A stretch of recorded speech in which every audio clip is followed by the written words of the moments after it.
recording just a little bit.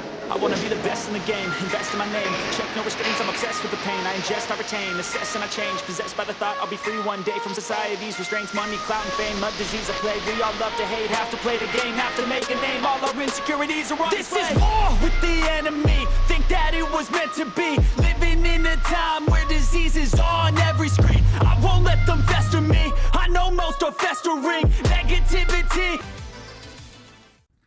What's going on, everyone? This is Mats with Clean Air, and today we are going to be talking about oil changes, doing the oil changes yourself, doing coolant flashes yourself, doing all the sort of stuff that you would normally go to a mechanic to do, like change your oil filter and change your oil and do a coolant flush and stuff like that. Or if you want to, work on your engine and you want to flush the oil, or if you want to change your radiator or do certain stuff like that.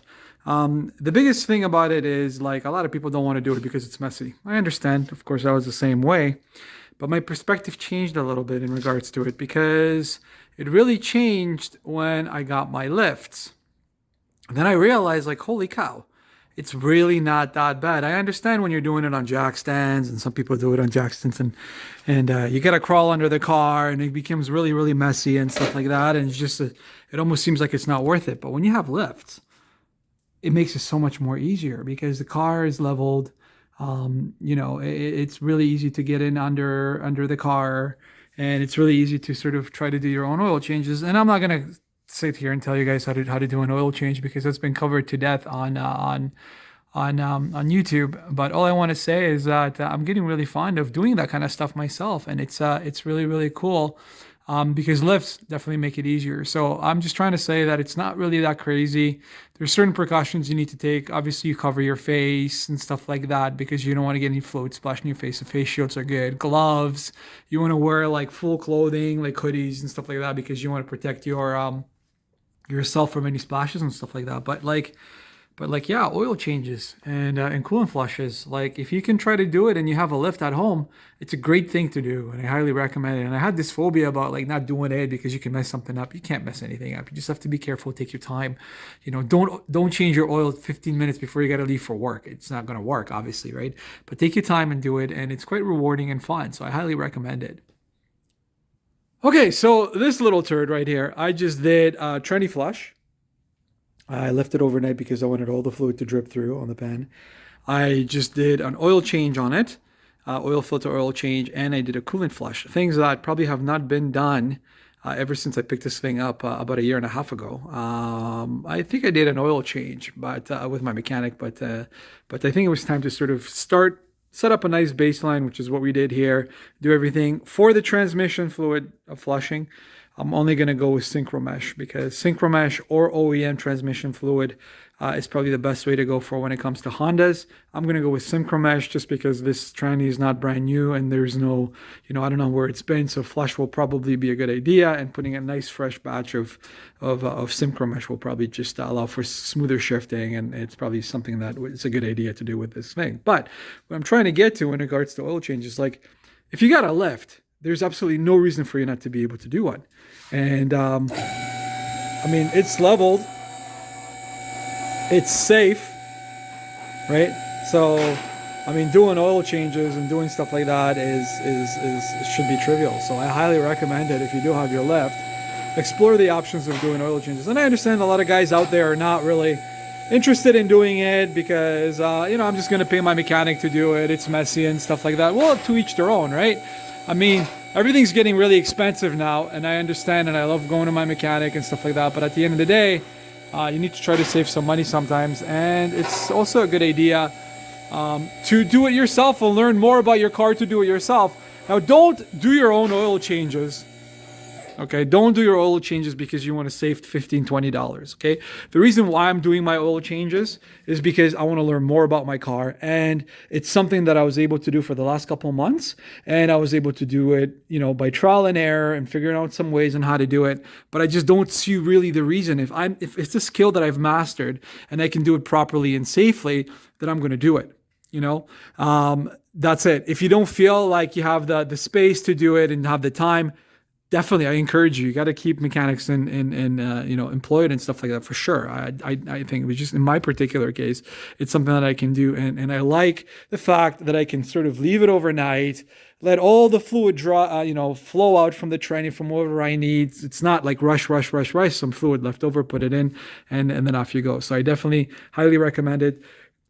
When you're doing it, when you have a lift, especially do your own oil changes or coolant flush. Now, some tips and tricks. Obviously, you got to make sure you got a nice, sizable piece of cardboard in the area where you're going to have your splashing. When you're going to be draining your coolant and stuff like that. There's tons of video. In my case, it was transmission fluid, right? But oil, same applies and stuff like that. You got to make sure that obviously the pan is close to where you're going to be draining out the fluid, which it's within the vicinity, like we can see here. I mean, this is where it was drained. It's right under. It's also very important that I found to buy a good drain pan. The drain pans come in all shapes and sizes. The deeper the drain pan, the more sort of ridges on the edges and the wider it is, that's your friend. And the reason why it's your friend is because the higher it is, the more it's going to be able to capture all the splashes of all the fluid going in through here. You can buy like a $5 drain pan, and depending on your budget at the end of the day, right? If you can only afford a $5 drain pan, buy a $5 drain pan. It's better than, draining it into a small little cup, right? Or on the ground. But you want it to be deep because you want to be able to capture any sort of splashing that will result by the fluid dropping in the center of the fluid that you're trying to drain, and it'll capture all the splashes, obviously by having a taller wall within the vicinity of the drain pan, so prevents splashing all around. In this particular case, I had it up a little bit high, so this pan is sizably high. I think about, was it 5 inches high? I think you can probably buy a higher one. I might want to look into it, but mine splashed a little bit all around. That's why cardboard is your friend when it comes down to it. But so buy a good pan. I'm a huge advocate that the tools that you use are very important. Spend the extra money on the tools. It's going to really help you in the long run. If you can choose between a small, tiny little pan or a big pan, spend a little bit more money and buy a bigger pan, because the tiny little pan is not going to capture any of the splashes. It's going to be trickling down in the center, and it's going to be splashing all over the place. It's going to make your whole environment dirty. So pan's very important. I highly recommend it when doing that. Also cover the area, as much coverage as you can to capture even a huge sort of like a blanket that you're going to throw away, the better, because you want to capture any splashes. You want to make sure that you want to keep your work area clean, right? Perfect. Okay, good. Another thing, this is all fine and dandy when your oil filters and everything are located underneath the car. What about if you have like a GTI or Volkswagen, right? Your filter's on top. And you can actually drain the oil using an oil extractor, because you can change everything up there. And draining or doing an oil change with an extractor has been covered on the internet there's a lot of videos out there, and there's a lot of videos about different types of extractors. I bought this extractor. It's a heavy duty extractor actually, because I'm an advocate of spending more money to buy better tools. Maybe this was overkill. A lot of guys buy the tank, evacuators that you can buy at Canadian Tire, other places. They're around $100. This one was about $450.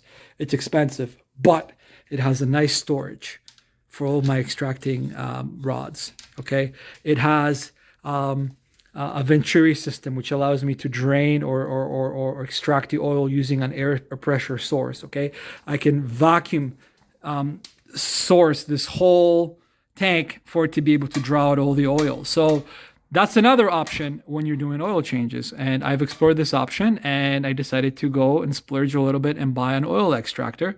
And this makes any of the oil changes on my GTI and on my girlfriend's TSI a breeze, because I pressurize this thing with air pressure, connect up, which is, I think, the red one or the green one. The green one fits a lot better on the V-dubs.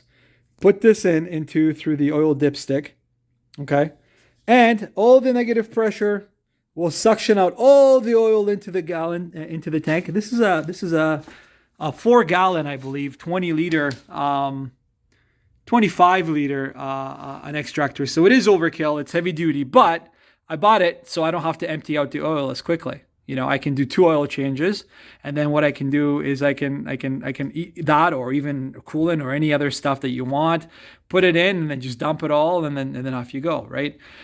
So it allows me to sort of save time, or if I don't want to dump the oil, I can keep it in there. I'm not limited to having like a 4 liter or 6 liter extractor that every time I did an oil change, I got to dump out the oil, right? So this allows me to give a little bit more play because I'm lazy sometimes. So an extractor is also, a really good way of doing oil change, especially on the Euros and the new top-mounted cars, that you can change your oil filters out there. So as I said, phobias about oil changes. If you got a lift, man, I'm kicking myself in the head, and because I got this lift about a couple of years ago, and I'm like, I should have been doing my oil changes a lot sooner. But I've tried it for the first time, and I'm excited, and I'm just here to tell you guys, don't fear it. You know what? There's many ways to do it, and it's fun and enjoyable, and just having the power of doing it whenever you want, and not having to worry about scheduling appointments and stuff like that is that, and power in the hands is what I'm all about. So definitely don't have a phobia when doing oil changes. Highly recommend it.